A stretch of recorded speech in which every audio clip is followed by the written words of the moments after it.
Good evening and welcome. We're live on screen again with AYV on Sunday. The Times Sierra Leone newspaper on 27th March 2024 reported that President Bill is the record holder of the most traveled leader in Africa. The president's office and the government have mentioned before that the president's trips are to attract direct foreign investment and launder the international image of Sierra Leone. But that image has now been stained by drug scandals, security and terrorism threats, and misuse of U.S. visas. Sierra Leone, which is known as the Lion Mountain and once the anthems of West Africa, is today ranked the second unhappiest country in the world. Tonight, we ask the following questions. Sierra Leone's image amid recent scandals. What has the government done? How can Sierra Leone's international image be laundered? Tonight, we will deep dive into some of these issues. This is AYV on Sunday. Now, there's still a pending extradition request from the Dutch government to Sierra Leone for Jos Lyjekers, a wanted fugitive sentenced for drug-related crimes. Last week, the Liberia Drug Enforcement Agency, LDEA, and Joint Security Forces intercepted a large drug shipment in Foya District, Lofa County, worth over 77,000 United States dollars, allegedly from Sierra Leone, with threats here and there of acts of terrorism. According to the U.S. ambassador as well, Brian Hunt, 15% of Sierra Leoneans who travel on tourist and business visas to the United States of America overstay, while 35% of those who travel on student visas remain in the United States illegally. Tonight, we ask the following questions. What is the government doing to rebrand the image of the country? What is the best international public relations approach to these scandals? This is AYV on Sunday, and I am Phebean Swill. Good evening and welcome. Joining us tonight is a live audience of journalism students from Limpopo University of Creative Technology who shall at some point get an opportunity to make a contribution in the program. We highly encourage you to participate in the program by simply dropping a comment or question about what we're discussing on our Facebook page on the comment section of AYV News. On the panel tonight are Imran Sillah, Media Advisor, Strategic Communications Unit, Ministry of Information and Civic Education. We're expecting Dr. Victor Moinina, Governance Lecturer at the Institute of Public Administration and Management, IPAM. We have Mohammed Jallo, Director, Tourism, Travel and Exchange Program from the Ministry of Tourism and Cultural Affairs. And online via Zoom, we have Vickie Remoe, Public Relations and Digital Marketing, Digital Media Strategist. Good evening, gentlemen in the studio. Good evening to you, Vickie, online, and to the audience in the studio. Thanks for the opportunity. Good evening. Right. So we would start the conversation straight with you, Imran Sillah, representing the Ministry of Information. There have been too many scandals, as I read through the introduction of tonight's conversation. Too many scandals. What has the government done about these scandals, considering the impact they have on the country's reputation? Well, thank you very much. Let me just make one more addition, which is when the flyer was sent out to me, it did talk about a spotless. That was the exact adjective being used to describe what potentially could be or should be the image of nation states, and us, included. As I saw that and listening to your intro, I think we need to reshape this conversation. You don't need to thank me now, you can thank me later. Because unfortunately, shaping the conversation is a decision by the production team, which has already been done. So I'll ask again, I was asking, too many drugs-related scandals hitting Sierra Leone's image recently. What has the government done to address these issues, considering its impact on the country's image? So I'm going to continue from where I left off when you interjected. I'm going to attempt to reshape the conversation, yeah? And nobody needs to thank me now. I can be thanked later. What do I mean by that? There is nowhere in the world where you can use the adjective as having a spotless society or spotless nation. Every nation state have got their own challenges. It depends from from state to state and what those issues are and how they come up from time to time. Nation states have been determined based on how they react to situations as and when they do occur. And that's exactly why we're asking you tonight. What has the government of Sierra Leone done to address these issues that are leaving a stain on the country's reputation and image? So nation states have been determined based on their reaction to situations as and when they do occur. It is also useful, very useful for this conversation for us to have the context right and situate it properly. What do I mean by that? This is 7 years, almost, of President Julius Maada Bio's government. In 7 years, His Excellency the President has been chairman of the C10, that's the Committee of 10, which has to do with the reform of... Imran Sillah. Imran, the conversation is guided by questions from the presenter. What you're doing right now is taking off of what the question was not. The question was not about the history of what's going on. It's about this context of drugs-related scandals and what the government is now doing to address these scandals, considering, again, its impact on the country's reputation. This program is guided by time. We would not want to get to a point where there's more to add to the conversation and we're running out of time. Let's please manage our time wisely and respond to the questions put to you. So I think you should understand me by now. We've had a fair amount of time coming into this studio having those conversations. I'm not one to be pigeonholed into a conversation, just so we know that, and let us establish that from the outset. I should be able to have the liberty and the latitude as it relates to a question being asked as to what the answer should be coming from me. You cannot now guide my thoughts as to how I answer to those questions. What I'll ask and urge that you do at every given opportunity that I have tonight is for you to ask the questions and allow me and the public ultimately to run to those conclusions. So if we get that format right, I think this back and forth we wouldn't have for the rest of the program. You still have not answered what the government is doing. You seem to be drifting away and you're not allowing me to answer to the question. The only drift is you not answering the question put to you. I don't have to answer it. What is the government doing? I don't have to answer it in the way you're thinking. Let me situate this conversation correctly, and then we can move on from that point. I mean, if you appreciate that, that's fine. If not, then I think you can ask someone else. Is the government doing anything about these drug-related scandals? You talk about image and the reputation of Sierra Leone, and this government in particular. And that image does not just rest on what has happened in the past few weeks. It's an image that has been in existence for 7 years now of President Julius Maada Bio's government.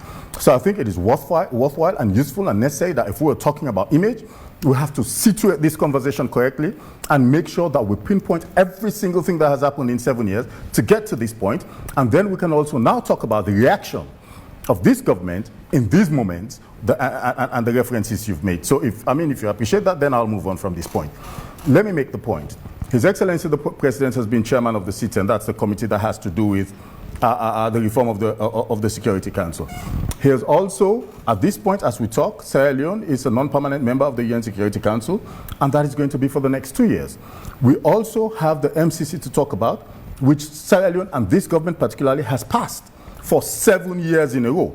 Let me go to the figures for 2024 as against 2025, because if we want to talk about image, it directly deals with the image of Sierra Leone and its reputation, and that's the reason why we have passed the MCC for 7 years in a row. For control of corruption index, in 2024, it was 76. In 2025, it's 74. Political rights, it's 87 in 2024. It's 90% in 2025. Freedom of information, it's 89% in 2024. It's 91% in 2025. Civil liberties, 36% in 2024 and 2025. Girls' education, it's 92% in 2024, it's 94% in 2025. Education expenditures, we had a pass in 2024. In 2025, it was 25%, 97% in 2025. Immunization rates, 89% in 2024 and 79% in 2025. Healthcare, not scored in 2024. We can talk about 2025 at 72%. Employment opportunities, 87% in 2024 and 94% in 2025. Gives me Gender no in the economy, it's 97% there, but in 2025. While you take us on point is this: you're talking about the character and image of this country. It is useful. It is useful that we have a conversation Imran, that is situated correctly. Decorum in the studio. No. You are interjecting. Let me finish, and then you get onto it. No. You have started up on a very disruptive note, and I think a digital media. Have a conversation that is situated Imran, properly, and then we can. Imran, I would ask you respectfully to please conduct yourself properly in our studio. Thank you. Vickie Remoe, you are a digital media specialist. From the digital media perspective and the public relations perspective, what do you think Sierra Leone is dealing with currently? It feels very premeditated coming from you. Let us have a conversation. Give me the latitude and the limit and the freedom. Yes, go ahead, Vickie. Please make your submission. General conversation. I don't think that's fair, and I don't think it is. Okay, thank you. So good of you to have a member of the Sierra Leone diaspora represented in this conversation. Thank you so much to everybody who's tuning in, and thank you for AYV for having such a lively conversation today. So I think the question we have to ask ourselves is, who holds the image, or who's the image keeper?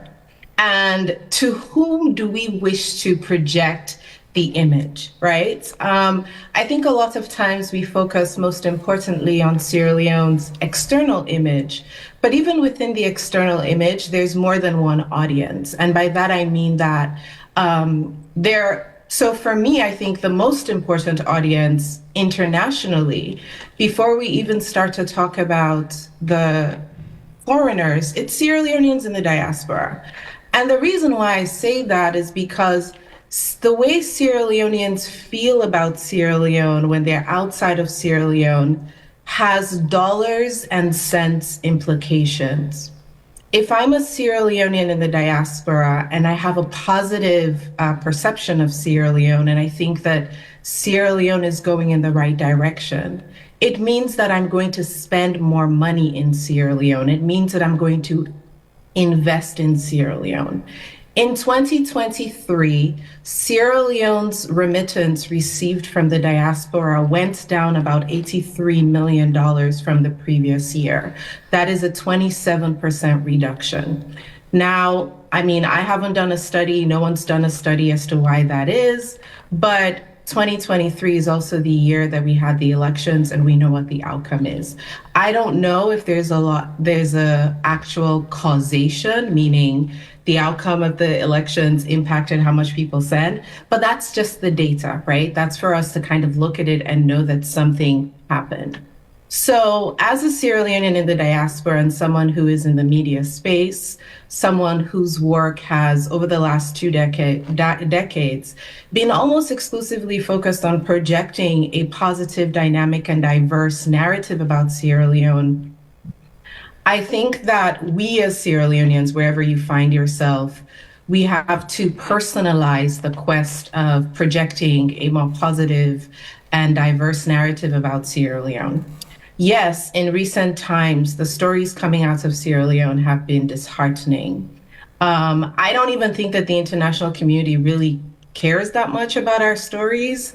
If they're what Soraya Samura calls death, disease, and destruction, and now you add drugs, you'll always trend. We all know that when it comes to Africa, when it comes to developing countries of the global south, the international community are always looking for extremes, right? If something is extremely positive, they amplify it. If something is extremely negative, they amplify it. But on a daily basis, I think that what's missing for our public image in Sierra Leone is we are not actively trying to project any one thing in particular.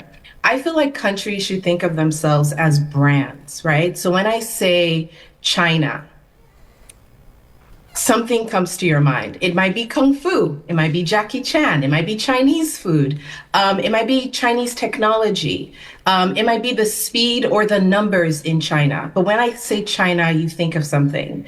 When I say South Africa, you might think of the Rainbow Nation, you might think of Nelson Mandela, you might think of music, you might think of Amapiano. When I say Nigeria, you might also think of Afrobeats. You might also think of Jollof if you're If you're not from Sierra Leone, you might think of jollof. And the question then is, when I say Sierra Leone, what comes to your mind? And as Sierra Leoneans, what do we want to project? I don't think that there's anybody anywhere who loves Sierra Leone who's going to be happy or pleased with what's going out currently, which is drugs. But I would always say that as Sierra Leoneans, when you see any one narrative about your country, you have to reject any one narrative, because we all know that, Chimamanda Ngozi Adichie famously said about the problem of a single story narrative, right? We don't want any one story to be the story, especially if it's negative, that gets told about Sierra Leone. We want the story to be dynamic. We want Sierra Leone to be known for many different things. And unfortunately, I love all the data that Imran is sharing. Those are all really important numbers. But the reality is, those are not the things that people remember about a country or a place.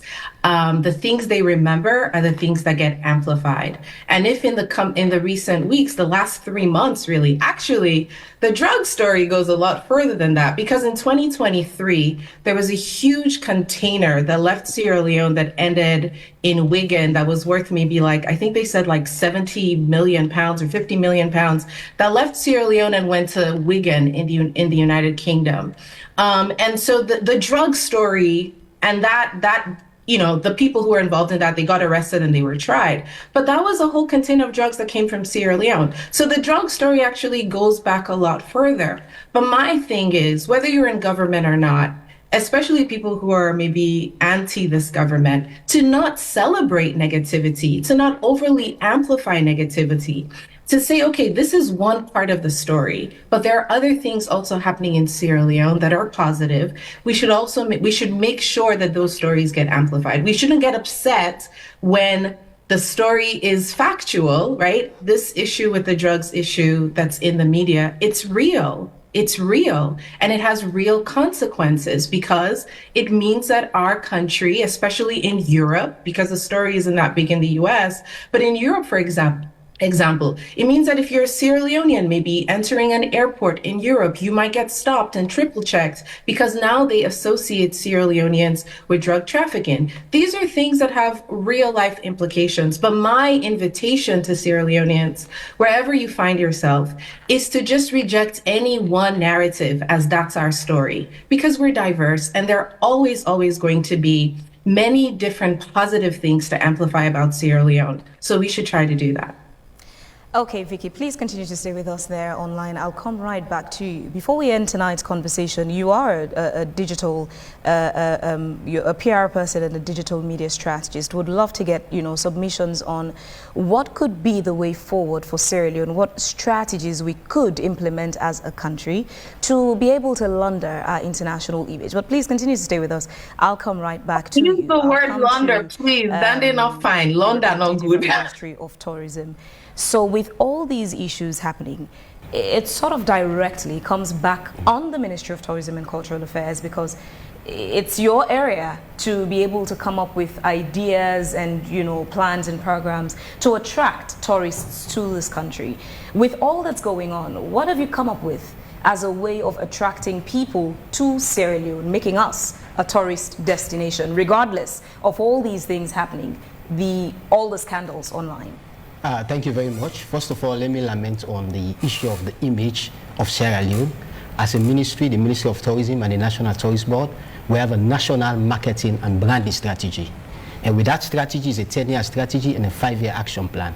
And that's one of the first activity that is in that strategy is to roll out the branding and, of course, to continue to image building. So basically, we go out there, we engage people, we engage tourists, we engage service providers. So when we discuss with them, what we hear is totally different. We do not hear that much of a negative. What we hear is that people are very, very enthusiastic to come to Sierra Leone. They know about the beauty, about the landscape, about the resilience of the people, about the friendliness, the hospitality of Sierra Leone. So they know that, and that is what really they long for to come to Sierra Leone. I must say that our strategy is to ensure that we aggressively and robustly rebrand the image of Sierra Leone. How? Because in the past, people thought Sierra Leone is a war-torn country, it's a disease-prone country, but that is no longer the case. We've managed to reach far more people. Now, for instance, we've embarked on digital marketing, robust digital marketing. I'll give you some data. For instance, we have a Facebook page, a YouTube channel to start with. With our YouTube channel, we have about 24 new promotional videos depicting our culture, our beaches, our heritage, our wildlife, and all of that. Sorry, please also share the handle of those social media accounts for people who are watching who would also like to go check out those pages. Yes, we'll share that as well. So we have about 126,000 views just last year, and that increased to about 720,000 impressions. And we have about 2,000 new subscribers. And then when you come to the Facebook and the Instagram, we saw an increase of 76% and 122% respectively, reaching about 1.2 million in terms of our Facebook and 112,000 impressions on our Instagram. Not only that, we worked with influencers, about 5 influencers worldwide in Europe, UK and the US, and they are able to help us to generate about 4,000 likes, about 380,000 audience, and 631,000 impressions. We also have our website. We have 3 key websites. We have the ntb.gov.sl, we have the Tourism for All campaign landing page, and of course we also have the tourismsierraleone.com. That one is the business-to-business website that we use. We also, as a result of our social media interaction, we are able to generate about 53,000. From 53,000, it was increased to 16,400,000 impressions, and people have visited our website. Just the Tourism for All campaign, we are able to receive, for the Tourism for All campaign again, we are able to have a website visit, about 113,000 website visitors to our Tourism for All campaign. So we've been doing tremendously well, but not only that, we also embark on, we facilitate international and trade exhibition, wherein we go to interact with, like I said, service providers and all of that. There again, we were in ITB recently, and the turnout was very, very impressive. We received more than 4,000 people who came to our stand. They were very interested in ecotourism, they are interested in culture and heritage. In fact, the highest was on ecotourism. So that is why we are saying what we are experiencing is totally different. When people come there, in fact, I was so impressed. We are told that Sierra Leone will be the next upcoming destination, next important upcoming destination as an ecotourism. So not only that, again, we focus on domestic tourism, creating the awareness. We've reached more than 5 million people. Today, 1 in every 4 person knows about tourism. We've reached about more than 700 school children. So a lot is being done in terms of rebranding the image of Sierra Leone. Again, with our marketing representatives, we have one that help us in the UK market. Of course, we also have that in the German market and the Spanish market. We are able, translate that data for us into a monetary value. What's the data on what we're making as a nation from tourism over the last, say, 3 to 5 years? Well, first of all, we need some indicators in terms of tourism is visitor arrivals. When it comes to international arrival, we increased from more than 5%. We reached about more than 97,000 visitors that came here, tourists that came into Sierra Leone.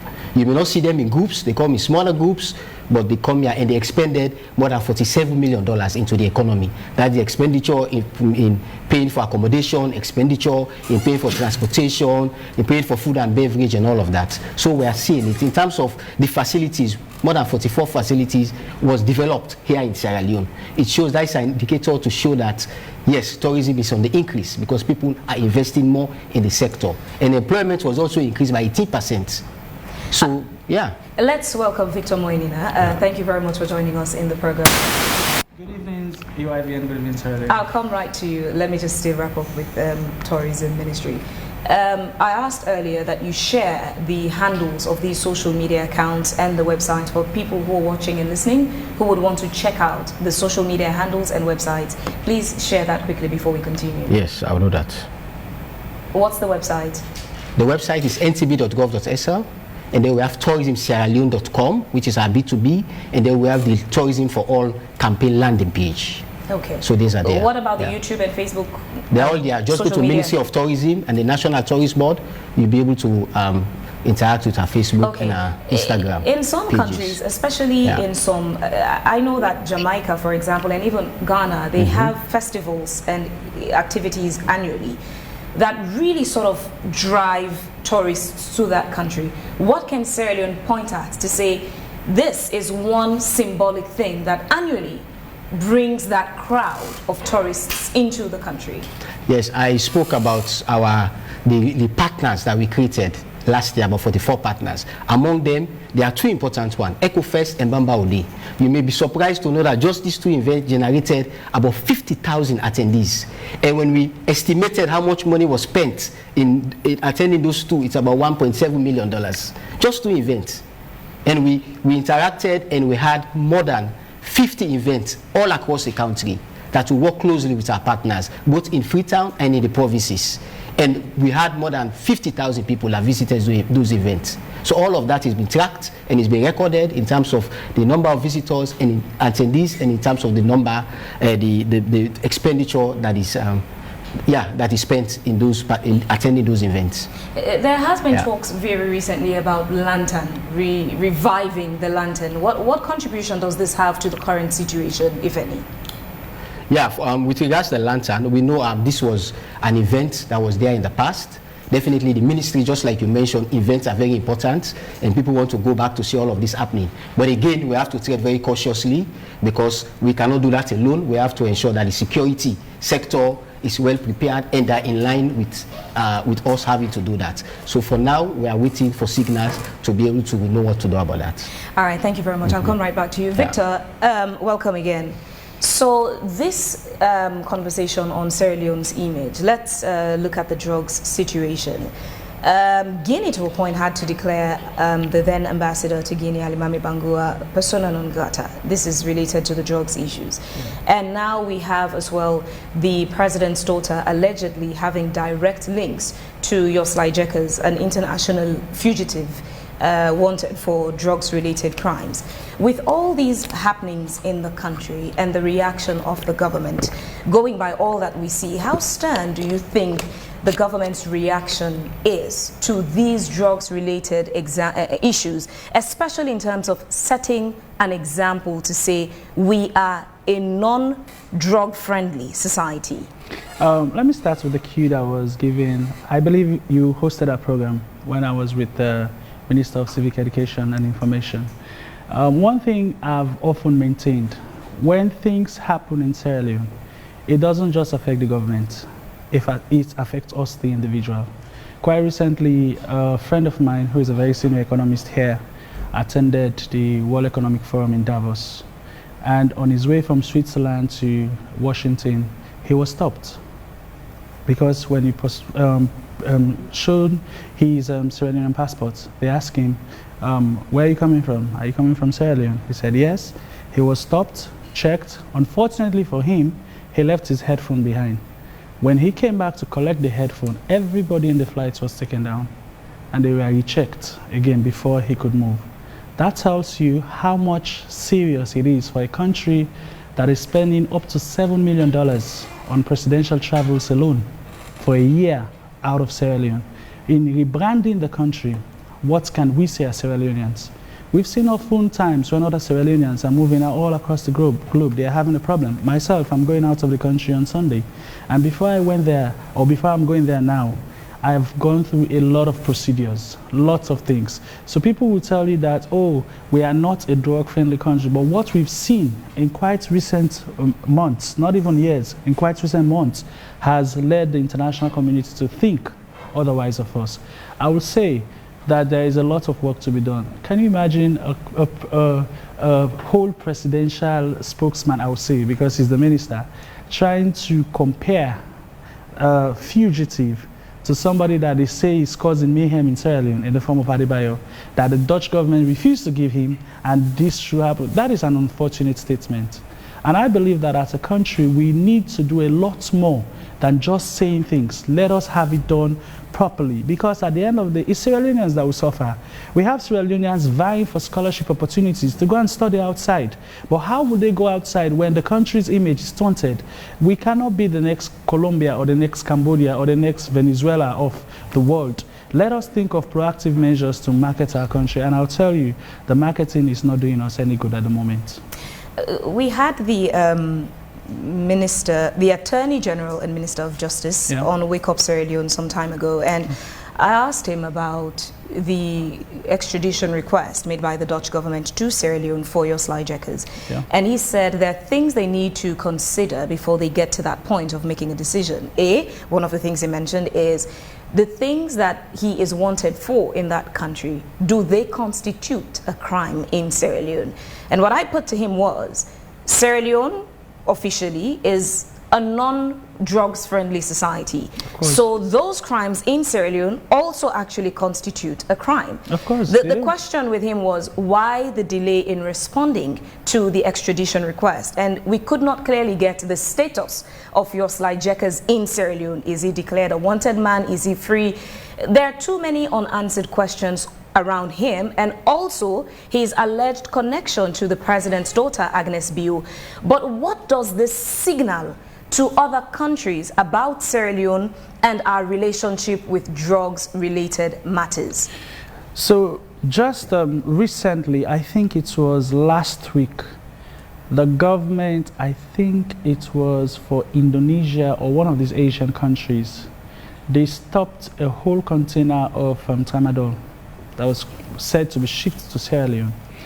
And around West Africa, of course, you made mention of that, the Conakry events that happened. And even the Liberia, because where I was just saying, he was saying in Tiun, the president's village. And of course, we know Tiun is very, very close to Bo, and Bo is like just one of the exit points to Liberia. So the other countries across West Africa, I would say for a certain fact that they will see us as not too serious. Of course, for a country like Guinea to issue a persona non grata to our ambassador, it tells a lot of story. And when you look at diplomatically, we are not setting a good precedent. So the questions are unanswered, but again, among us, let us look at our society. Our society is also feeling the pinch. I'll give you another example, not just. Look at when you go to Eastern, there is a very popular place called Jubitel. The owner of that place has been apprehended in Pademba prison for some months now. And what was the crime that he was saying? That at the end of the day, that some of the monies that he was giving to officials for them to protect his place were drugs money. That he was selling kush, he was selling tramadol, he was selling everything that you could think of.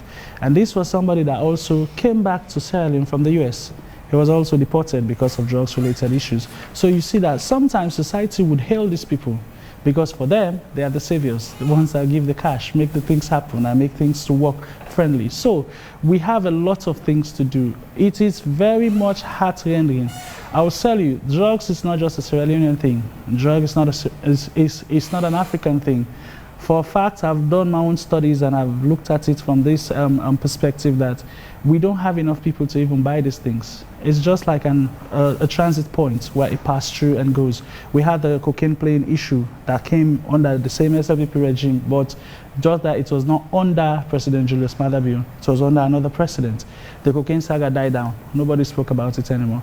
This time around, we have a bigger picture. So it's like when one certain arm of government or a certain group of government comes to power, we're bound to have drug issues. So I don't know what we are going to do about that, but we need a lot of rebranding and cleansing of everything that has to do with Sierra Leone. That's actually where we'll end the conversation tonight, though. Everybody's suggestions on what can be done going forward to fix things. But you need to understand the problem properly before you're able to arrive at a solution point. And the issue we have is that the people in charge act as if they don't know what the problem is. They do know what the problem is. And if we say we don't know what the problem is, it means we're not making headways. Let me come to academia because that's my field of study. When you want to do research, we come up with what we call a hypothesis. A hypothesis is a guess. I can tell you that if I come to AYV, Phebean Swill want to speak to me. I can come here and you do not speak to me. That's another hypothesis all on its own.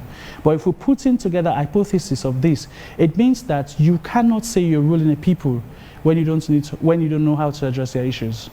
We are spending a lot of money. Look at the statistics that we're getting for ecotourism. Look at the statistics we're getting from other areas of government. But what are we doing to utilize these resources? Are we doing it judiciously? Even the taxes has gone up. things are going up in the country, but is it reflexive of what we do? The few people that have money are making money. What are they doing? How are they getting these monies? These are all questions that Sierra Leoneans need to ask. Sometimes I do not want to speak like a political person. I want to speak like a Sierra Leonean, but then under the guise of which I am an academician. Of course, when I speak, I should back up my defense with evidences. And of course, all the things I'm talking about, they are online, they are around. You can verify your information and make sure that what I'm saying is the truth. I'm lying. If I'm lying, you can stop me and say, yes, I'm lying. Then I will show you my sources, and then we can move forward with the conversation. All right, thank you, Victor. We'll come right back to you. Let me come back to Imran Sillah. Imran, these people who have been arrested, it got to a point that Sierra Leone's name is there because they were arrested with Sierra Leonean documents. But what investigation has the government done? Were all those people who were arrested with Sierra Leonean passports on them actually Sierra Leoneans? And we're talking about image, right? I mean, that's the overarching concern, not so, right?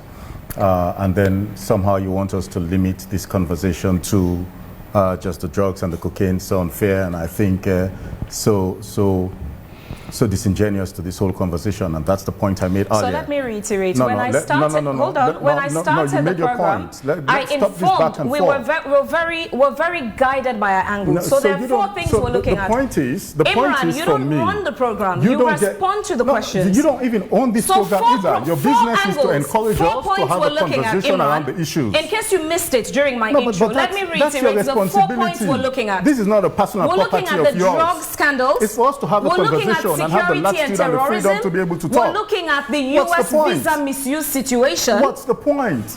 In a context. That's what we're looking at. In a context of the image of Sierra Leone. And the image of Sierra Leone is not defined just by this incident you're referring to. I should also be able to add, President Julius Maada Bio has spent 7 years, just in case you didn't realize. I hope you understand. 7 years in power. I think it is fair to have a conversation in the context of 7 years, in addition to the issues you've mentioned. So you don't get to, the topic of the conversation today. So allow me to draw the next The topic today is not to assess President Bio's 7 years in office. It's about image. Imran. It's about image, my friend. That's not the context of, that's not the topic for today's edition. The underlying concern is image. That image was started in April of 2018 up until now, and it continues until 2028. And since April 2018, we've had series of conversations on these situations. So allow the conversation to flow. What we're looking at are these conversations at hand. Don't pigeonhole this conversation. Right? I'm not going into that rabbit hole that you want me to get to. You know it's not me. It's never going to happen. You should understand that by now. All right. I'll come right back to you. What's your point? I'll come right back to you. What's your point? Victor Moinina, let me come back to you on, let's move to the US visa situation. So with that, according to the US ambassador, he was just here last week on Wake Up Sierra Leone, Ambassador Brian Hunt. I followed the interview. So hold on, Victor. And I'll leave happily. If you want to, Imran, you're at liberty too. You're not a prisoner here. So according to Imran, can we please have decorum in the studio so we can have a conversation? Victor Moinina, I was asking you, according the US ambassador, Brian Hunt, last week said 15% of Sierra Leoneans. Imran, can you please allow us to have decorum in the studio? Thank you. Phebean Swill. Why? What's the point? What are you trying to prove tonight? Imran. Let's have decorum. What are you trying to prove tonight? That's the point. You need to answer those questions equally. So I was saying, Victor Moinina, according to the US Ambassador Brian Hunt, 15% of Sierra Leoneans who travel on tourist and business visas to the United States of America overstay. Yep. While 35% of those who travel on student visas remain in the United States illegally. Now, very recently, the youth envoy, Yulisa Amadou, was put on 6-month suspension for alleged visa fraud allegations. So how has the government contributed to some of these issues? Let me go on the lighter note. Let us look at the celebrations of Sierra Leoneans at the moment that we are hoping to go to World Cup in the USA, Canada, and Mexico. It's not something that we can say that it's a secret. Most people would want to go to the USA under the guise of I'm going to support Leone Stars, and they'll never return again. And it's a situation whereby even myself, at some point in time, I got some visas to travel to different countries. Whenever you come back to Sierra Leone, they will look at you like maybe something is wrong with you, or maybe you are sick, or just like something, it's totally absurd. And because of that mindset, most people will tell you, especially for those in some industries, maybe entertainment, maybe football, whatever they are doing, then Papa then will tell them, say, no cancer, loan back. Because at the end of the day, you're not going to active for Canada in this country. I also have people who have recommended for programs that have gone out of Sierra Leone and never came back. And at some point, it caused a lot of problems for even my own organization. I had to tell them that, look, if you guys are going and not coming back, it means that we have to stop this program. I cannot be running an NGO and it seems like a Ponzi scheme. And this is the mindset of most people. Most of us that have diasporans, we have friends, we have brothers, we have sisters that have lived in the US, they went on political asylum. Some of them went there during the time of the war. They said that they had issues, people have died, people are now moving with FDG movements and everything. So the issue now that we have at hand is how can we help to stop this thing? Having such statistics is good. Mind you, when the US wants to issue out visa on a yearly basis, they have a certain quota that they give to every country. And if we are going to misuse this, it means that others that have genuine purposes cannot actually go for these programs. And you find out that for these selling of visas to people from high government personality, this is not a new event. People have done it before, but it is still tarnishing the image of our country. Most people will tell you that I did it because that person is a person in a position of trust. And that position that he has, I believe I can be able to get it. Let us even forget about this. Do you know people are now purchasing even service passports? They are not even working for ministries, departments, or agencies. They are buying it. And they have people that can process and procure these things for them to happen. So all of these are things that are affecting our countries. How do we stop this thing? We talked about stopping corruption.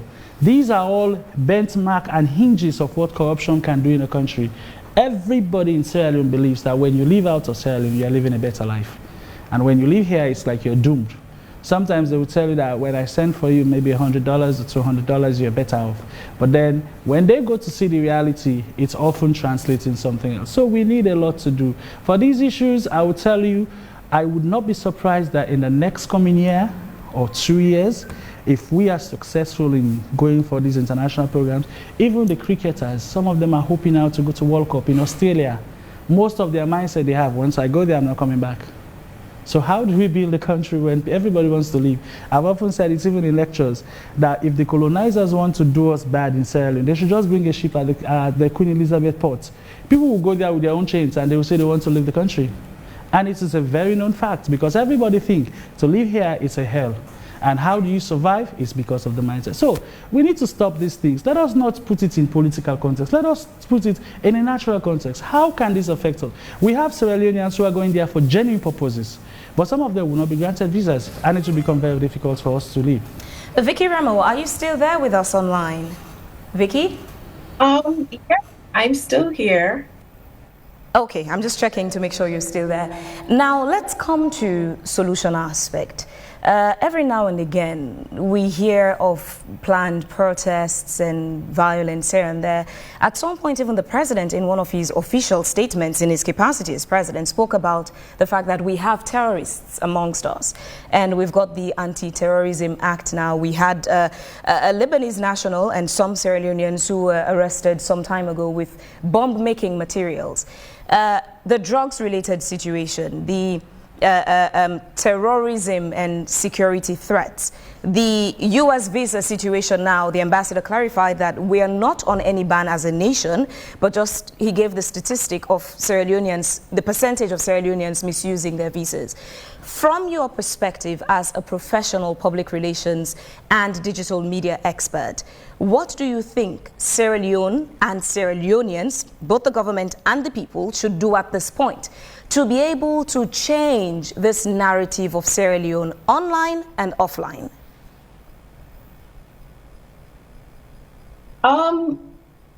I don't particularly think that you can project something that isn't and make it a reality if it's false, right? So within can say usai smoke fire day. So the reality is that for the last 2.5 decades, Sierra Leone has not had a positive image. We've had civil war, then we had poverty, then we have Ebola, then we have the mudslide, then we had COVID, then we had botched elections, then we had attempted coup, now we have drugs, right? So sequentially, if you look at that on locally or internationally, whether you're in Sierra Leone or outside of it, we don't have a lot of really fantastic stories that get projected in the country and outside. Within Sierra Leone, most of the media, what the media does cover a lot of is what government is doing. We follow our political leaders everywhere, and we create a huge gap about business, about arts, about culture, about entertainment, and we don't put the same amount of energy in projecting those stories. And so that's why these other stories tend to come up and then they stay there because media isn't doing its job also to diversify the kinds of stories it's telling. What can Sierra Leone do to improve its public image? It's simple. Sierra Leone at the national level needs to be better. Better in actual terms, meaning improving quality of life, et cetera, but also do a better job of projecting diverse images and stories about Sierra Leone. One of the unfortunate things that happens is that whenever things get contentious on the internet, people in government want to attack you with data. They want to, oh, but the numbers, the data. People can't eat data. They can't turn their house, they can't illuminate their house with data. And so if you keep responding to real stories with numbers, trying to invalidate people's lived experiences, it will never work. If we really want to improve the image of Sierra Leone, is that we have to make sure that we have a cohesive narrative that we're telling about Sierra Leone, meaning what's our brand? What do we want the world to know? Do we want the world to know that Sierra Leone has the best pepe in the world? Do we want the world to know that Sierra Leone has the best ecotourism destinations in the world? And then we have to put the fuel behind it to project that image, right? We can't just kind of always amplify the negative and expect it to change. On the government fronts, there are 4 people who produce most of the stories that get out about Sierra Leone. The president, his wife, the chief minister, and the mayor. They're the 4 most politically and digitally, they have the most reach than any other government agents. All of the government agencies combined don't do as much as those people do. But at the same time, the stories that they tell are always just about government, right? They need to also use those platforms to celebrate and amplify the positive things that Sierra Leoneans are doing, both at home and in the diaspora. But the bottom line is this: at the end of the day, if people continue to Google Sierra Leone and what they see is negativity, and you know, when we trend on AP, when we trend on Yahoo, when we trend on Google, if it's always negative or it's consistently negative, there's nothing we can do to change that image. There's nothing we can do. So if we want to be seen in a different light, we have to be that. If you don't want people to associate your country with drugs, don't make your country comfortable for people who traffic drugs. But this still leaves us with, again, from your media perspective, the mainstream media and the online team. Now there's, you know, a huge number of bloggers in the country. The bloggers plus the mainstream media, which again, the mainstream media does have some of the media outlets. They have their presence online as well. Specifically, suggestions and guides. What can they do? How can they utilize their spaces to feed positivity about Sierra Leone's image? So most of the people who are on Facebook or who are bloggers, they're not really reaching the international community. They're not. It's what's going on Facebook specifically, which is where the concentration is. All of that content, it's just for us. It doesn't really leave outside of Sierra Leone, right? So that content doesn't really affect our public image to foreigners. It affects our public image to the diaspora. It affects our public image to ourselves. Where it really matters is outside of social media platforms, meaning search engines, right? That's where you have your keywords. That's where people go for information. And yes, like I think it's Director Jallo is saying about Tourism Salon.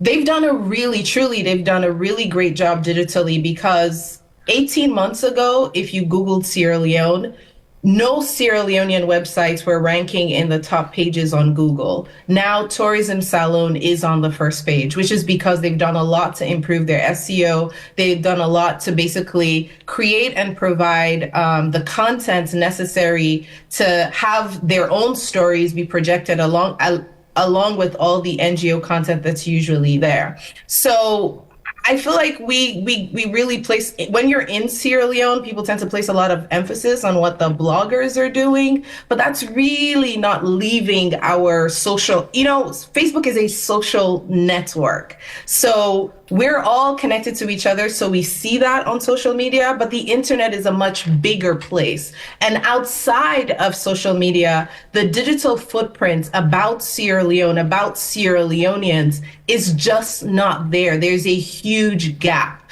Most of the people in Sierra Leone who are leaders in Sierra Leone, you can't even find their bios online. Most of the businesses in Sierra Leone, most of like the great things that actually happen in Sierra Leone, there really isn't enough digital footprint out there on the digital web for people to discover, which is why I've made it my mission to continue to make Sierra Leone famous and to amplify Sierra Leoneans wherever they may be. As long as they're excellent, we amplify it. And people within Sierra Leone as well, because this is how you change the narrative. As a single individual, I reach more than 5 million people every month online. My website, sweetsalon.com, gets 500,000 visits every single year. That's real power. And so if the government and other people want to really project a positive image of Sierra Leone, it's there, it's possible. We have the stories, we have the people. I just put out a list of 27 magnificent women leaders in business and public service that everybody should be sharing and projecting, because those are the stories that will translate into real public laundering of Sierra Leone's image. So the work is out there to be done, and I want to invite and challenge government and people who are in the digital media space to continue to diversify the content. Yes, it's always interesting to do the Moonlight Challenge and to find out, another leak of something, etc. But really, you have to go outside of that. There's so much happening in Sierra Leone. Be champions and ambassadors for the Sierra Leonean brand. Right now, I'm representing the Sierra Leonean brand just by the choice of what I'm wearing. I'm wearing a jacket designed by a Sierra Leonean American. I'm wearing a Sierra Leonean artist jacket. This is Drizzleix brand. And I'm projecting that to the world. Why? Because I'm very intentional about representing Sierra Leone positively wherever I go. And I want to invite everybody, government or not, to just always think Sierra Leonean, put Sierra Leone first. And no matter what the main story is, the headline, to remember that we are a great people, and our real resource, that's our natural resource, that's our gem, is not the resources that are underneath the earth, but our people. It's people like Phebean, it's people like me, and it's all of you who are watching here today. So that's my story, and that's what I want everybody to take from this conversation. Vickie, I couldn't help but chuckle when you mentioned the Moonlight Challenge. That sort of had to bring the comic relief into the conversation for me. But another thing you would you would get from people who are in the business of information dissemination, whether it's mainstream media or bloggers, one thing they would share or highlight is every time you share sort of like a good news or profile an individual, good stories, good news, it sort of doesn't get the traction. When it's bad news, when it's negativity, that's what actually spreads like wildfire. Do you subscribe to this? Being that you're one of the people honestly, I can say to you, that's not been my personal. More of the good things about Sierra Leone and Sierra Leoneans. It's not been my personal. So take, for example, you know, Wodemaya, who is a Ghanaian content creator who travels across the continent. Wodemaya goes to different countries and he produces videos. All of his videos are positive. They all trend. So this narrative that, you know, if it's not negative, people aren't paying attention. Part of the problem is that the content creators themselves, they love the salacious, the saucy, and the gossip. So when it's negative, they put a little bit more creativity into how they present it versus when it's positive, they're just like, oh, this is so nice, it's so good. But when it's negative, they're like, Jama, you don't see. And so the way that they present it when it's negative is what brings people in. They need to bring that vibe and that style that makes it very like intriguing into the positive presentation. I have everything that I've done and everything that I've built with regards to the media in Sierra Leone. It's been on positivity. It's been very, very positive. People in the diaspora are starving for positive stories about Sierra Leone. Look at what's going on right now. Match Pass season across social media. Everything right now is about school pride. It's about music. It's about marching bands. For me, that's like incredible. That's positive and it's trending. So I don't buy into the narrative that it has to be negative for it to trend. I think it has to be of value. It has to be meaningful. It has to be fascinating. It has to make sense. And yes, I also like to see the Ariobo, they go fend the witch pots from time to time. For me, that's all culture and it's entertainment. But at the same time, we can't forget that we also need to tell really, really serious stories that document Sierra Leone life. This is what I'm saying. Like, I don't want one narrative. I want the Ariobo and the business news because all of that is an accurate representation of who we are. That's what makes us special. That's what makes us different. And I want us to embrace that about ourselves. Sierra Leone is not a collection of data points and pillars and this and that. It really is not. And it's never going to be. We are dynamic and we are our best when we actually look within and we amplify the things about ourselves that make us special. I'm really excited to hear that they're on the verge of bringing Lantern back because the past couple of years, na America, I don't get for go, na America, they go dance Lantern. I'll be doing that again this year. But we're really special people. And I think that sometimes we forget that because we get stuck on the political and we forget the national, you know?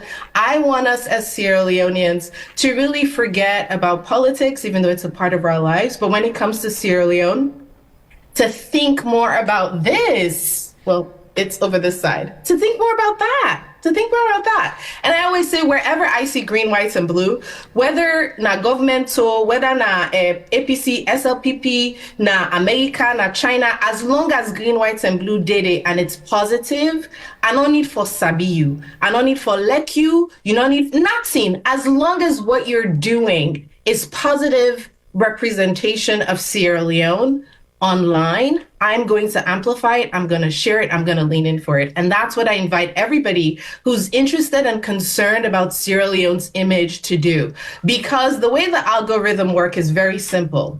If every time you go on the internet, you lean in for the negativity, you're telling the AI that are trying to predict your behavior that you want negativity. So every time you log in, they're going to show you what you're consistently training the algorithms to do, to give you negativity. When I come online, I don't see negativity. When I come online, the algorithm gives me positivity. It gives me news. It gives me Sierra Leonean excellence. So that's what I consume. And that's why wherever I go in the world, I can rep Sierra Leone. I can hold my head up high. And even this drugs business, I'm not offended though, because I'm like, that is not what defines me as a Sierra Leonean. Do you understand what I mean? I know who I am. I know where I'm from, and I know what our values are. And no amount of cocaine, no amount of ambassador sell cocaine or somebody's in a church or somewhere island cocaine is going to distort my image, which is positive about Sierra Leone. We're going to make Sierra Leone famous for the right reasons. Whether government does it or not, we will continue to do that. Very much, Vickie Remoe. Please continue to stay with us. Let me come to you, Victor Moinina, Doctor. You understand the problems and how it's affecting Sierra Leone and Sierra Leoneans locally and internationally. Proffer solutions. What do you think Sierra Leoneans should do, and what do you think the government should do to get us out of this current narrative? For the government, I think we should start with the mandate. The government should not forget the mandate that they have. One thing I've often said about governance is not a one shop where everything can be done at once. Governance is continuity. Governance is procedure. Governance is making sure that service delivery is exemplified and is made possible for everyone. So I think the government should be able to, first of all, make sure that Sierra Leoneans be proud of the fact that we are Sierra Leoneans. We don't need to be frightened by the fact that maybe we have an image somewhere that is been negative, we have issues going on. Let me tell you for a fact, everywhere in the world, every country in the world have a problem. But what they tend to project to other people, do people think that Sierra Leone is the first country in West Africa to have drugs issue? Even the Guinea that is close to us, they had issues of drugs. But how did they change the narrative? It's when the government ensure that it comes for them. For Sierra Leoneans, we should often note that, let me say this in a local parlance, now once all get, if we all sit down, make the country well, now we all get for suffer. We know what's happen where we go as refugee. Not of our place, Gambia and I. We know how they treat we. We go Guinea, we know how they treat we. And one thing I've often said, let me borrow the words of a good friend of mine, Dr. Charles Silver. He says that no matter what happens, Sierra Leone is going to be forever. It's going to be for eternity. And if we decide not to make it better for us now, I don't think we're going to get it anytime soon. And mind you, the leadership that we have is a reflection of us, the people. If we as the people are very serious and very much ready to change our narrative, I believe Sierra Leone is going to be a better place for us. Sierra Leoneans, what can we do? Because especially with the U.S. situation, the misuse of U.S. visas, this, even though there could be government's contribution to that, but it boils down to the decision of those Sierra Leoneans who were given the visas, who made the choice to misuse the visas. On the citizens' perspective, what can Sierra Leoneans do? The citizens, you know, the interesting thing about this whole conversation, the only time a Sierra Leonean know that there is no place like home is when they are going to be deported, or when they have an issue in another country. That is the time you know that there is no place like home. But if you went to US for a program and your stay has been ended, or maybe you couldn't get an extension, please come back home.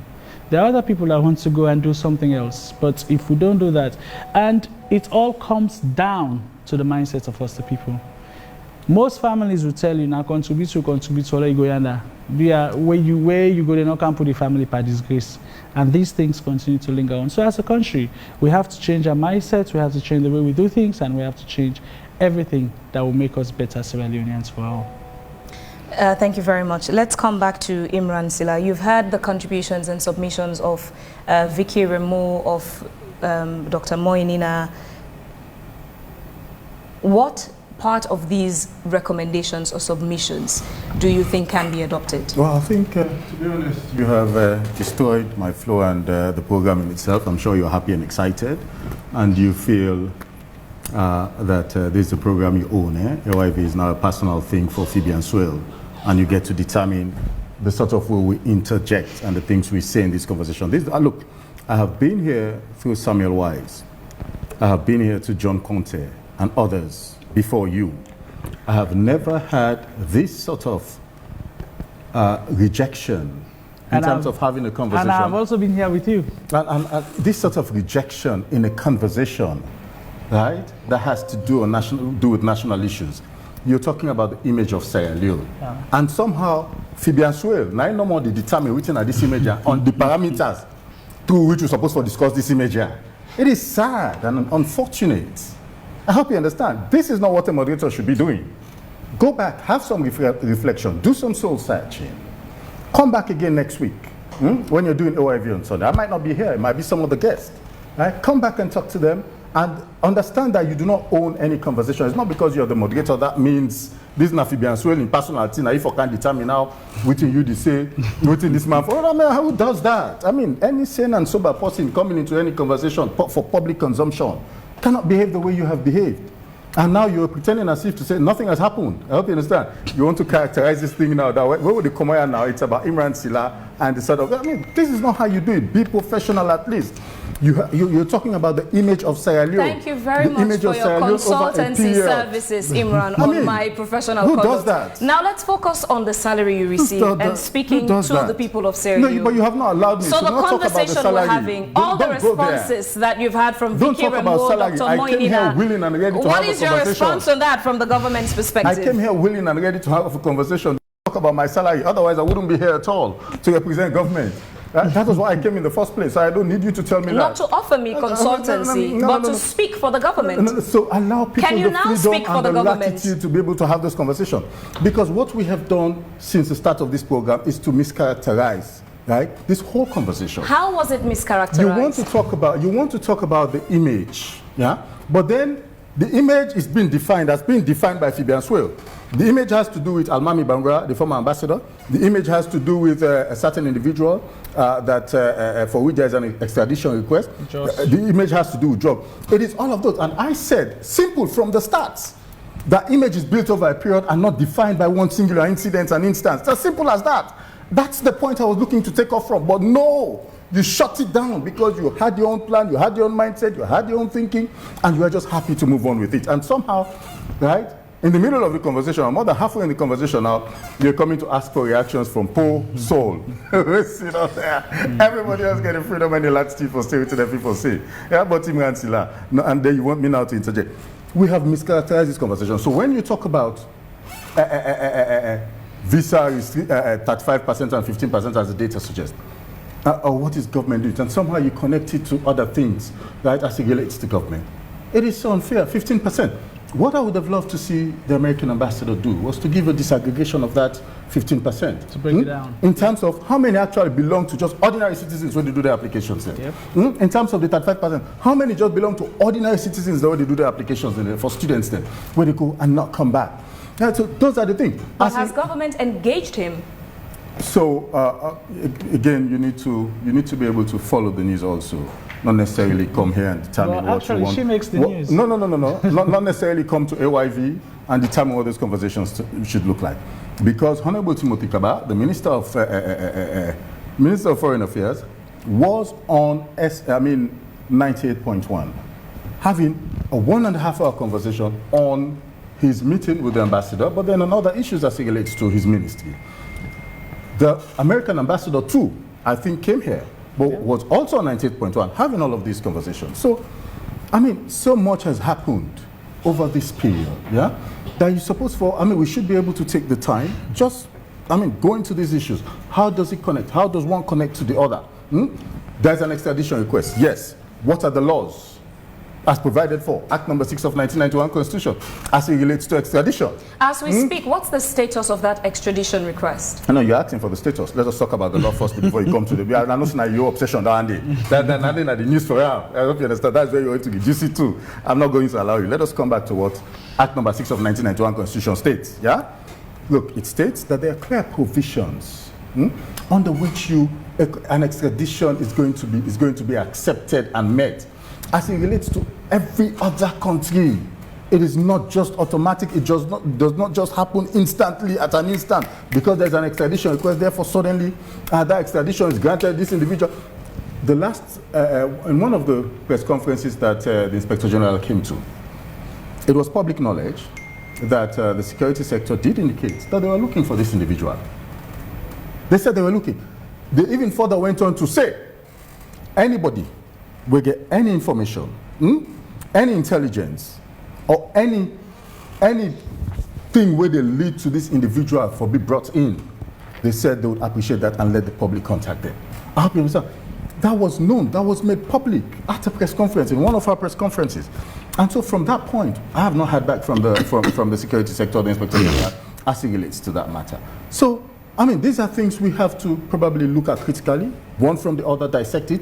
I don't necessarily see the connection between visa potentially and its restriction for which the American ambassador was on AYV and 98.1 clearly stating the position. It's nothing to do with government, but yes, they would like to see.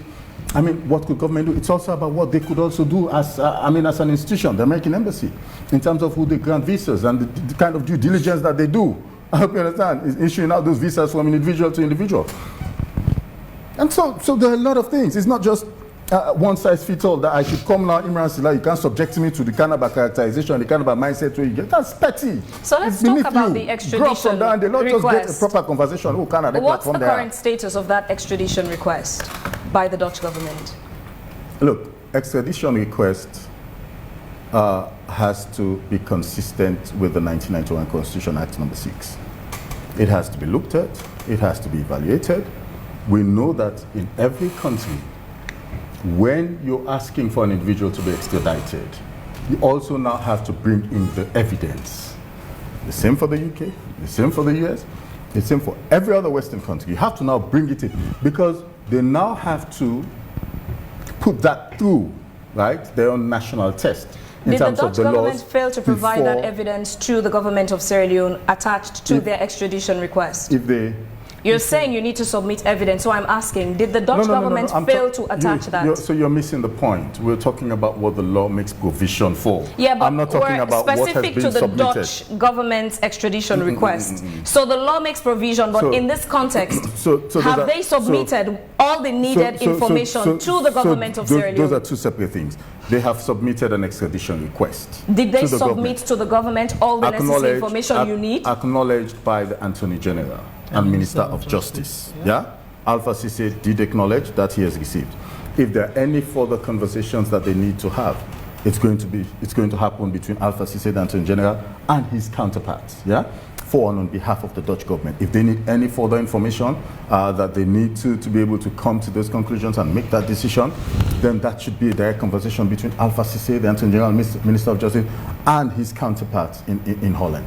So, and once those conversations happen, it is not every step of the way in those conversations that somebody is going to come to the public and say, this is what we're talking about today. That sounds professional. That's not how diplomacy works. So a few weeks ago, we had the Attorney General and Minister of Justice in the studio. And what he said was, what they look at is to ensure that, first of all, the crimes that the individual has been alleged of committing in that country should constitute a crime in this country, Sierra Leone. And what was established was drugs-related crimes in Sierra Leone are also a crime. So he was saying they need time to go through the request, processes, and make a decision. But that was over 2-3 weeks ago. Yeah. Are you aware of what the current status of that is? What has changed over the last few weeks? So he said it in a short form. I have said it in the long form. Yeah, but that was said about 2-3 weeks ago. So what's the update on that? What's new on that case? Be assured, and I'd want the public to also note this, be assured, if there is any new information as it relates to that extradition request for a Dutch individual who is believed to be within this jurisdiction, and that when I say we, I mean the Sierra Leonean police is still looking for, right, the Attorney General and Minister of Justice will come back to the public to inform and state categorically what those updates are and what the position is and how, as a ministry, he moves forward for and on behalf of government. Yeah, so I mean, the point I would like to make on a final note before probably you both interject and come in, I think I feel hard done by tonight, to be honest. Yeah, I come in being very organic, being me, yeah? Wanting to have a conversation around issues as I see them. Yeah. And I feel I have not been given the chance and the freedom today for whatever reason. And it's not, I don't take it personal. I'm not living here, I go now, I go afraid for sleep. I'm going to sleep peacefully. But then I think as it relates to government, yeah, if we want to characterize any government, whether it be this, whether it be a subsequent one, whether it be the one before, you do it over a period. And I am saying, in fairness to this government has been around for almost 7 years now. Yeah? We should be able to situate this conversation, yeah? Given all of the issues mentioned, yeah? Granted, we can have a conversation around all of those issues mentioned, but let us situate this conversation in a context of 7 years and what this image has looked like. So yes, we have these issues that have come up, and no government will be happy, no country will be happy to talk about drugs and all of those things. Yeah, but ultimately it's about what you do. But don't forget that towards the back end of last year, we're talking about image. We're talking about the image of Sierra Leone. Towards the back end of last year, His Excellency the President went to Vienna for a donor conference, and got how much? $800 million US. Never in the history of this country any president don't go inside and go get $800 million US. In 2 months, that $800 million US was $1 billion US in terms of commitment to agriculture and, food, and energy in this country. Here we have it, as recent as last week. Talk about image.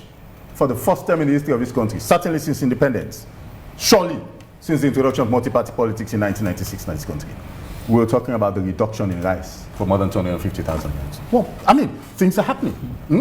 So if you want to talk about the good, the bad, right, and what you consider to be those challenges, let it be in a mix. That is all I'm saying. Let it be in a mix. Let us have all of those conversations. Don't pigeonhole a conversation.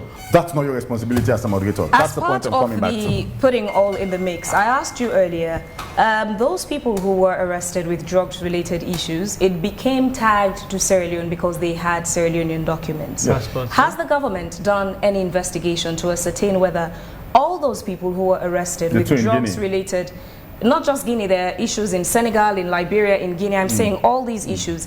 Has there been any investigations conducted by the government to ascertain whether all those people are actual Sierra Leoneans? So we know that, as a matter of fact, when a citizen is being held in another country, naturally, that security apparatus will contact their embassy and let them know as a matter of protocol.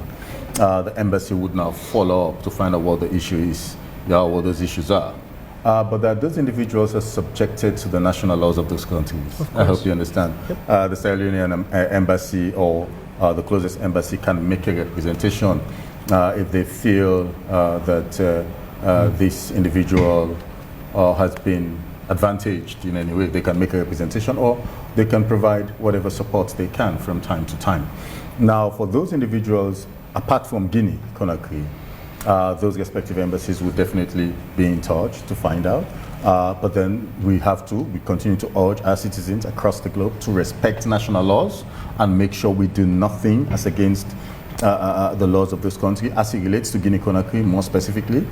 When the investigation was instituted, we did say, right, as a matter of fact, that we were helping the Guinean authorities because 2 individuals were arrested, apparently. We were helping the Guinean authorities, assisting them in their investigation, and that we had a zero tolerance for transnational crime. You raised the point, and the ambassador, the US ambassador to Sierra Leone did say, I think it was on 98.1, if I did get him correctly, he did say, look, every country has got their own issues and challenges. That was coming from the US ambassador, not to me talk about Bambai. He did say every country, and that includes the United States of America, they all have their own issues and challenges, all. But that countries have been judged and determined based on the reactions you get. I hope you understand. And I think it is fair to also suggest and say, right, in that mix, that we have seen His Excellency the President done several changes to show that, number one, he has a zero tolerance policy and approach towards any individual. I mean, you bring people to government and give them positions of trust, not you to determine their how to. Also, and the mindset, you hope that they follow your vision and aspiration. Not so? That is why in every government since 1996 to now, heads of state have done several changes and cabinet reshuffles over a period. Do an aggregate, a sum total from Tijan Kaba to Ernest Baikoma to this one up until now, and there is more to come between now and 2028 until he leaves office. So as you put that, let's tie your most recent submission a few seconds ago to some of the conversations we've had, especially on this US visa situation. The youth envoy, Amadou Yulisa, is currently on a 6-month suspension for alleged visa fraud issues emerging here and there. And how do you now unconnect some of these issues to what the ambassador had mentioned about the misuse of visa? Again, the US ambassador situation is just one country. Misuse of US visas, and now that even diplomats would now be going through an interview to get visas to attend official functions in the United States of America. You were earlier on asking, why do we connect this to the government? Did the ambassador say diplomats would be having an interview now? He did not. I did not hear him on 98.1. Except if you want to talk something or to talk or Sabina Publico, bring me Canada, you talk Dandy. Did you hear him? Imran, you're not responding to the question. No. You were asking us earlier, how do we connect all these, the visa situation to that? Did you not just say that diplomats will now be having interviews? Not to Dande Unayeri? Did I hear anything different? Where did he make that statement? He mentioned that if the diplomats are not going on official government functions, they would now have to go through interviews. If they are not going Imran, you're not responding to the questions. If diplomats are not going on official programs, you just said even when it has to do with official programs. Clear your words and correct. Don't say things the ambassador did not say. I followed him on 19.1. He did not say so. The messages. When diplomats go on private functions, naturally they have to go for visa. They have to go for visa interviews. That is not a new thing. It has never been a new thing. Never ever. Every diplomat, every minister, every government minister, every deputy minister, every government official who goes on a private visit to the United States of America, they do not go with their diplomatic passport, right? They go as private citizens and they go for interviews. And when did that become a new thing? What are you trying to connect it to? A lot of girl facts and figures and right to don't do it. Since all of these situations started, these scandals here and there, what has the government done about them? What scandals again are you talking about? Scandals, I said. Since all these scandals, what has the government done? I have talked about Guinea. Now bear me witness. Yeah. I have also talked about other individuals in other countries for which it is believed they have been arrested allegedly on drug-related charges. Have I not? Yes. We mentioned the individual who is believed to be a Dutch national and for which there is extradition request, right? That also I have talked about. You've also asked specific question as it relates to the Attorney General and whether there's any new information to give. I have answered that. Is there anything new you wish to add and ask a question about that we have not touched on? I'm not in your mind though, you ask the question. Okay, we're heading over to get submission from the audience in our studio. Let's hear their contribution. We have journalism students in the studio from Limpopo University of Creative Technology. Good evening, yes, let's hear your contributions to the conversation. Questions and quick pointers, you've got a few minutes on this. Good evening, Phebean. It's been very sparkling here as well through our Facebook messages and our inbox. And of course, a lot of people are raising concerns why the government spokesperson is really angry tonight.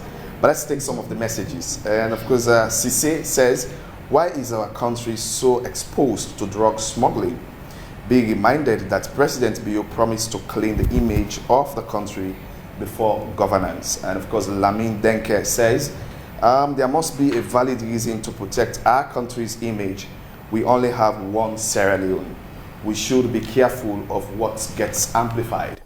And Mustafa Abdul Denke says, our sovereign reputation status as a country have been under serious attack for several years. Therefore, our leadership structure must be critical and crucial in terms of having political will that we clean the image of our country. And Mata Eronobi says, how is tourism industry managing with the current challenges of electricity for the investors across the country? For the Mustafa Toure says, Sierra Leone has a good image in the eyes of government, which can be very deceptive in my view. Swissman says, if the U.S. Embassy cannot give a succinct data on the number of Americans living in Sierra Leone, why should America hold Sierra Leone responsible for the overstaying in the United States? And of course, Joseph Josiah says, government should find ways to fix the problem, not to become outrageous or very offensive. And Mahatma says, you are right, Vickie. Let's make Sierra Leone proud. Let's think about Sierra Leone first. Usman T. Mansare says, I love Sierra Leone, but government needs to fix the problems for the citizens of the country. And the last message that we can take is coming from Francis T.Y. Kroma. He says, if drug lords feel safe in Sierra Leone, what do we think is the reason? Does it mean that our security sector is porous? Those are the messages that we can take for today. And back to you, Phebean. Thank you very much, Emmanuel Nyakemomo, for reading out those messages. And I'll come back to the guests in the studio for your response to those messages. Imran? So yes, there are two questions from the audience. One has to do with rebranding the image of Sierra Leone, and the second lady from Lincoln Wing was talking about that she believes that government needs to stand up in the fight against corruption and take decisive actions, more or less. Now, I think a lot has been done, right, again, in 7 years in the fight against corruption. And there's a reason why we continue to pass several MCC scorecard year on year. Not very many people might like to hear this, but that's the fact. I mean, those scorecard was not determined by us. We played no part in them. They were produced and submitted to the government of Sierra Leone, and the head of state is the president. Every year, that scorecard is handed over to him. Can I ask a question before yes. I finish? Yes. Now, you talk about passing the MCC scorecard. $480 million was supposed to be given for electricity project. It's not forthcoming. So what's the solution to that? Again, good question. We have to go back to what the U.S. ambassador said, on 98.1, because I followed him with passion. And in addition to that, I did listen with profit. He did say, and I'm quoting him now, that even before the new administration, it was indicated that there is a transitional period for the project in itself, in terms of project design, blah, blah, blah, those preliminary phase, and that was going to take anything between 12 to 18 months back then. And from what he said on 98.1, he gave a clear indication that we were still in that phase, that 12 to 18 months phase, and once we end that phase and all of those preliminary work was completed, then we would move into the actual implementation. And the implementation was going to last for about 5 years, no more, no less. That was what he said, going by what the American ambassador said on 98.1. And I can confirm that from my own source, because I talked to people at the leadership at the energy sector, and that includes Dr. Kande Kola-Yomkela, Nuni, Deputy Minister 1, and so on and so forth. So that is still on course. I mean, going by all accounts, both from government and from the U.S. government.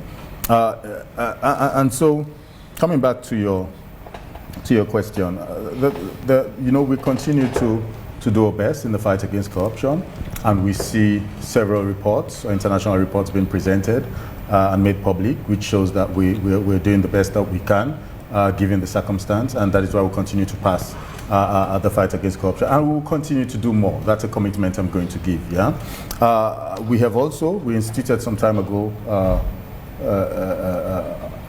an emergency in the fight against Kush. We know that a team was set up by the president, and that team is still working. My colleague Abubakar Josise is part of that team, and from time to time I get to talk to him to understand exactly what is happening and how much work is being done, and how much resources has been put into it. Government's commitment is real in terms of its financial commitment, and they continue to provide those resources for the team to be able to do their job. From the text messages that came in, somebody was suggesting, well, say quite a few, not just one, that which suggested that I was angry. Imran Sillah vex. Anger is not something you associate with Imran Sillah. Passion and frustration, yes. In this particular instance, frustration. I feel very much frustrated from the outset. I feel a lot better now. I've drank half a bottle of water, and so somehow, I have been given the opportunity to say exactly what I want to say in the true spirit of AYV and in the true spirit of these conversations. Yeah, but that's about it. But coming back to the broader point, look on all of the issues raised and mentioned here, which we've talked about. Again, I think we continue on behalf of the President and his government. We continue to give those commitments that we have a zero tolerance on transnational crimes. We are not going to tolerate it. In Phebean's intro, she mentioned that there was an interception. Well, which shows at least that something is working. It's not all, it's not all plain sail. It's not like everything comes in and goes to some other place. Interceptions are happening. The thing is, we don't get to hear about those interceptions, because once one goes through the security, whatever, and is not being caught and is found somewhere else, it comes back to us. But there is a lot of work that is being done. I have witnessed several times, on the instructions of President Julius Maada Bio, several times, the burning of huge consignments at Kisi. Several times, not once, not twice, not 3 times. I'm telling you, by my own account, as an individual, which I have witnessed on the instructions of President Bio, I have witnessed more than 10 of those burnings. We were talking about the sum total runs into billions of dollars. Right? But we continue to do our best in making sure that Sierra Leone does not become a safe haven for transnational clients, and we'll continue to stop them. At any given opportunity, if we find those drugs here, we'll make sure that we seize them. Right? Those individuals will make sure that we'll prosecute them, and we'll destroy the total value of those, the actual value of those drugs, which we have done in the past. Before I go to the other guests for their closing courtesies, Imran, before all these situations occurred, the president has made quite a number of travels, and the complaints that citizens and people make about his trips, government comes back to say he's traveling to attract direct foreign investors and also to launder the country's image. Now that the image of the country has been stained with all these scandals, should citizens expect more travel trips by the president to launder the image further? So again, you know, no country is defined by one single incident. That's the point I was making earlier. No country. Not even in our individual lives. You must not make a mistake in your life at one point in time, whether it be primary, secondary school, or tertiary college, up until now. As a matter of fact, we make mistakes every day. So are you being defined by that one single incident that happened that somehow you feel if you were to go back and you have the opportunity, you could do things differently? No. I mean, the point I'm making is this. His Excellency the President will continue to travel. I mentioned in some of the conversations here tonight that the President went to Vienna, right, for a roundtable conference to be able to raise money. He came back with $800 million US. 2 months after, that $800 million US became $1 billion US in terms of commitment for energy and food security. He just came back from Barbados, and it was again to be able to get the right partnership, right, for the energy sector. He went to Nigeria before that. Look, nobody is going to tell me, and for those of us who've traveled there, I mean, say don't travel small, right? I can call that levity the nana, yeah. We all know I guess who does it for pleasure? No word. I've been to places where ordinarily, look, I keep giving this example. You probably have been to China, I'm told. I don't know.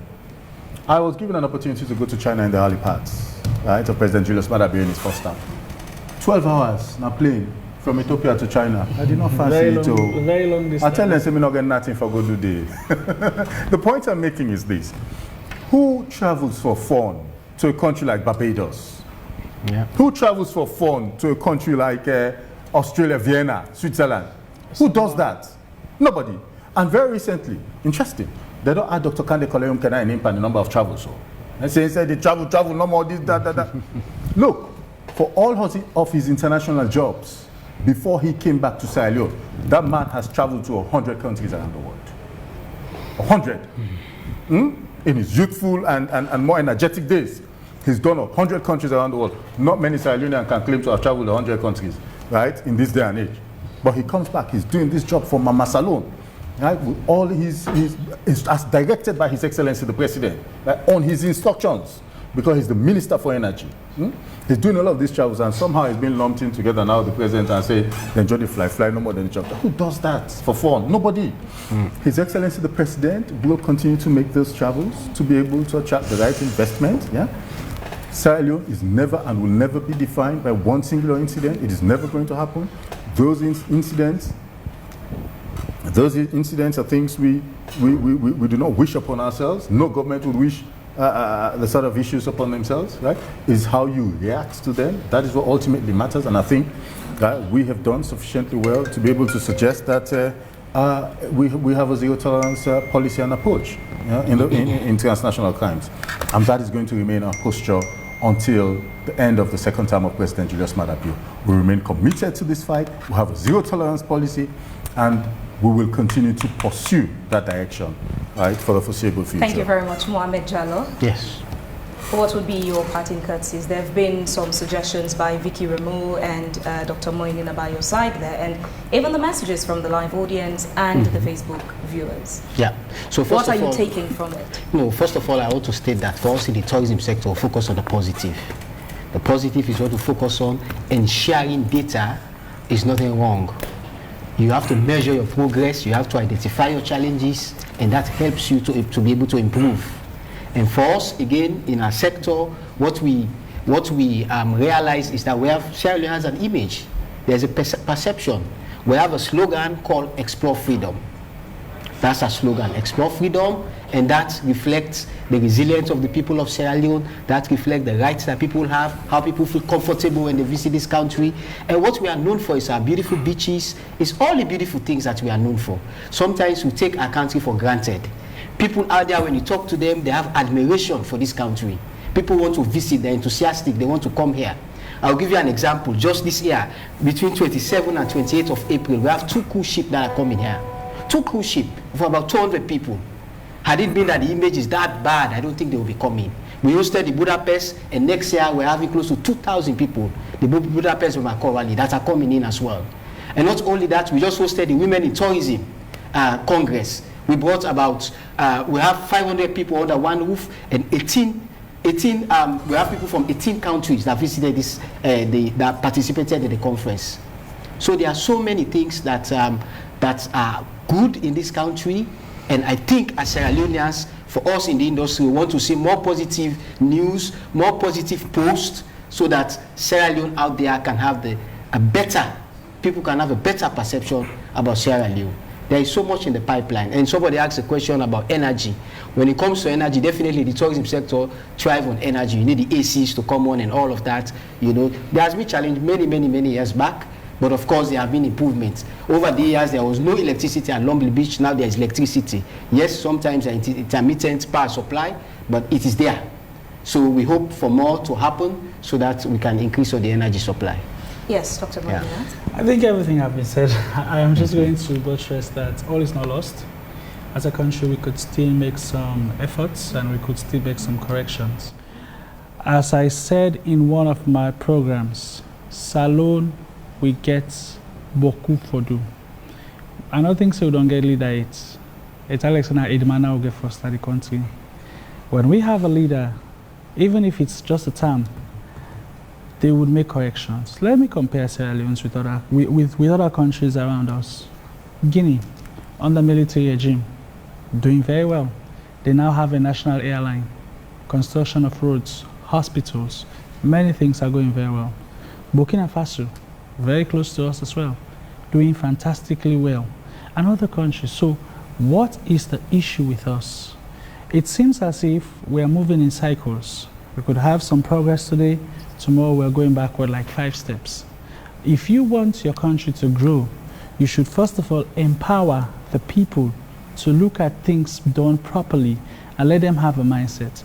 I often say this, our society is broken because our families are broken. The level of laxity and levity that we treat some issues within this country is very serious. Anything that concerns Sierra Leone concerns you and I. We should take the bold step and we should forget about it. And finally, before I leave, as always, I want to say thank you very much for AYV having me here. To be honest with you, leaving my busy schedule on Sundays are very tight. But I want to thank you all, and I believe that we will not get tired of speaking. We'll always speak for the truth.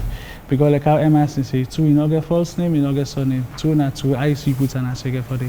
Thank you very much. Thank you, Dr. Moinina. And we go on Zoom to Vickie Remoe. Vickie, are you still there with us? I'm still here. Okay. Yeah. So one of the things that have emerged about, I remember one of the conferences I attended. I think it was Elevate Africa, and the conversation was, we tend to post the negative things about the country. But some of the negativities that are posted has led in some instances to solutions. Take, for example, the PCMH situation where Dr. Geraldine Randall had posted something. It led to Sick Pekin project and Strasser, the footballer, to make a donation of a generator. Yeah. With what's happening, what do you think Sierra Leoneans should post about Sierra Leone? Is it just the good? Is it the bad or the ugly? Is it all the good, the bad, and the ugly? Na collabo. I don't think we should try to tell people, ordinary citizens, that somehow it's their job to post any one thing, right? At the end of the day, citizen journalism is a beautiful thing. It's important because it gives us kind of an insight into everyday people's lives, right? If you leave it just to government, all you hear is data, right? They'll tell you that 97,000 people visited Sierra Leone. But what they won't tell you is that that number has been stagnant for many, many years. And it's so interesting that Imran pointed, who would want to go to Barbados? 800,000 people go to Barbados every year for tourism. Sierra Leone can't even hit 100,000. So that's just to put stuff in context, right? If we leave it to government, they're always going to want to tell us, oh, these numbers. I think that it's unfortunate that somebody like Imran wants us to celebrate the fact that our president went to Vienna and got donors to commit $800,000 and somehow as a Sierra Leonean, we should be celebrating this and it's a big thing for our image. It speaks to the level of economic dependency that Sierra Leone has on foreign donors. If you have to consistently go overseas to beg people for money to give you to run your government because you can't raise or generate capital or attract actual foreign direct investment, that's not a good thing. If the companies within your own country, indigenous brands and businesses, are not growing and scaling and exporting at a rate where it's boosting your economy, and you have to go elsewhere to beg for free money or to take loans, we can't continue to celebrate that. We can't let what other people say about us be the benchmark. I'm not going to celebrate Sierra Leone passes the MCC scorecard. I'm happy about it, but what's more important to me is how Sierra Leoneans feel about their experience in Sierra Leone, quality of life for Sierra Leoneans. And that's why citizen journalism is very, very powerful. Because when government goes online and says, we have done this, we have done that, we have done this, citizens can disrupt the narrative and say, yeah, you might have done that, but it's not getting to me, right? This is the reality on the ground. This is my story. I think that we need to open the media space and encourage more people to activate their voices. You continue to use your voice. Yes, we know that in more recent times, it's been very difficult for Sierra Leoneans to voice their opinions freely.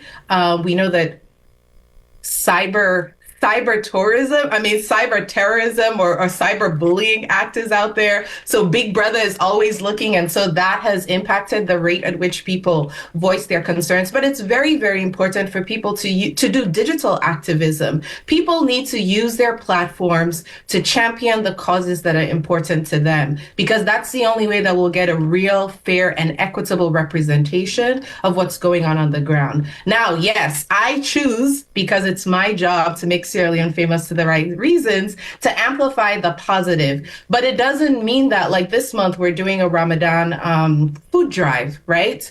In Sierra Leone today, 8 out of 10 Sierra Leoneans does not have enough to eat. That's data from the World Food Program. This number has gotten worse every single year. In order for me to be able to raise funds for Sierra Leoneans during Ramadan, I have to share that number. I'm not happy to do it because I don't want to tell the world that my people are hungry, but these are the facts. right? And out of that digital campaign, to date, we've raised about $4,000 to feed needy families in Poti and in Bananawata. So digital is very important, and you can use your platform however you choose. And it's really important for citizens to continue to represent and project themselves. I just ask that we project all aspects of our lives and not limit it to any one narrative. Because on one issue, Imran and I completely agree. I don't think it's fair to limit any country to just one thing or one narrative. We are more than the news headlines. So when you see something that's negative and you don't think that it's a balanced representation of Sierra Leone, you add another narrative of something else that adds to their story. We can't tell the story in one time. It's not one picture, it's not one video, it's not one headline. All of our voices and what we do online and offline in the media is what constitutes the stories that will come out of Sierra Leone and ultimately rebrand or position Sierra Leone positively with other countries in the world. Thank you very much, Vickie Remoe, for your time being part of the program. Oh, one last thing, please. I think that you have done an excellent job today, Phebean. I think that you have I'm so proud of you. I am so incredibly proud of you. As a Sierra Leonean woman in journalism and as a woman in the media, I think that it's abhorrent what happened in the studio today. I wish AYV had turned off Imran's microphone because it was not professional, but you held your own. I'm so proud of you. All of us are proud of you. Imran, if I ever see you in the streets, I go get for tell you what, because this was not right. You should not have spoken to her in that way. Not on Women's Month either. You were condescending to her. You could have still held your own, but you came off as very frustrated and you did not allow her to do her job. You made it a very difficult situation. The producers at AYV should have turned off your microphone because you did a disservice to her. You personalized it and you attacked her on public television. You're an adult. We respect you. You're a leader in our community. You're a government public servant, and you did a disservice to the government on the media today. But Phebean, I'm very proud of you. Thank you. Thank you much, Vickie Remoe. I think I need to, very quickly. Okay, I could give you 30 seconds. Yeah. So Vickie Remoe, whatever I do is nothing personal, yeah? I leave this place going home and able for don't sleep freely, yeah? I think it is also fair that we're supposed to get some adult conversation. And if I think that the moderator is moving towards a certain direction, right, I don't think it's right and particularly correct for the nature of the conversation we should be having. I should be able to point that out. Equally, she held her own and challenged me, yeah, and stopped me. So white person come protect me now and begin to say, no, they're not treating me fairly. But I'm supposed to be able to man up and take which I get now for the duration of the period. And I think, Phebean don't need any compliments. She has been around AYV and done this work for a very long time. And you understand, she can give and take equally. And she has done so tonight. And she's going home feeling restful and going for sleep fine equally. I hope you understand. Two things where you talk, I think, very inaccurate, Vickie Remoe. On the PPP, on the 800 million, you don't need to celebrate it. That's on a public-private partnership model. I hope you understand. Unfortunately, we've got prime time news coming up. So this is what would end today's edition of AYV on Sunday. On the panel tonight, we've had Imran Sillah from the Strategic Communications Unit of the Ministry of Information and Civic Education. Also in the studio tonight, we have had Dr. Victor Moinina, Governance Lecturer, Institute of Public Administration and Management, IPAM. We've had Mohamed Jallo, Director, Tourism, Travel and Exchange Program from the Ministry of Tourism and Cultural Affairs. And online, we've had Vickie Remoe, Public Relations and Digital Media Strategist. Thank you very much, everyone, for your time. To the live audience of journalism students from Limkokwing University, to you, our lovely audience online, for dropping your comments and your participation to the conversation through our Facebook page. Your time and internet is appreciated. I have been your presenter. I am Phebean Swill.